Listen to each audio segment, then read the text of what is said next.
Deməli bugün Kanadalı Rasimi tanışacağım sizinle ama bu deməmişdən qabaq Gangster. bir şey vurgulamaq istəyirəm. 2 həftə bundan qabaq bu Rasim gəlib ölmüş bir söhbəti açıb. Söhbət də nədir? Aha. 8 ay bundan qabaq bir 6 marka üstü çayxana biznesi vardı. Aha. Mən onu bitirmişdim beynimdə amma Rasim gəldi ki, bırak 25 min pound pul lazımdır, geri götürür. Mən də artıq o şeydən psixolojidən çıxmışam, özüm üçün burada digital marketing işi görürəm. Və istəmirəm ki, heç bir Azərbaycanlı ümumiyyətlə çevrəmdən biri gəlsin mənə desin ki, Moyka. İndi bu söhbətə aydınlıq gətirmək istəyirəm. Biz Azərbaycanlılar, istər Avropada, istər Kanadada, istər Amerikada, ya da Çində də var, eşitmişəm. Ya gedəndə bu Moyka məsələsini biz açırıq, bir şeylər eləmək istəyirik.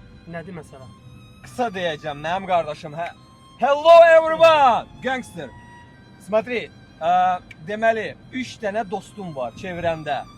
Üçü de Uber driver'dır. Sen neçənci olacaksan? Sen de Uber driver olacaksan da mənim kardeşim. Здесь очень все просто. Çok sade. Çevrə mənim kardeşim, çevrə. Əgər çox vacibdir, çox vacib. Mənim çevrəm sən Biznesmenler olmalıdır çevrədə, biznesmenler. Dəli, crazy insanlar, dəli. Səhər durur deyir mənə vecimə döl, mən gedirəm məqsədə doğru. bu söhbəti bağlayırıq da bir də gəlməcəsən onun özünə mənim yanıma. Yox. Bundan sonraki hədəf nədir? Ya hədəf milyon. Mənim qardaşım milyon. Ay səni crazy man. Nice to meet you.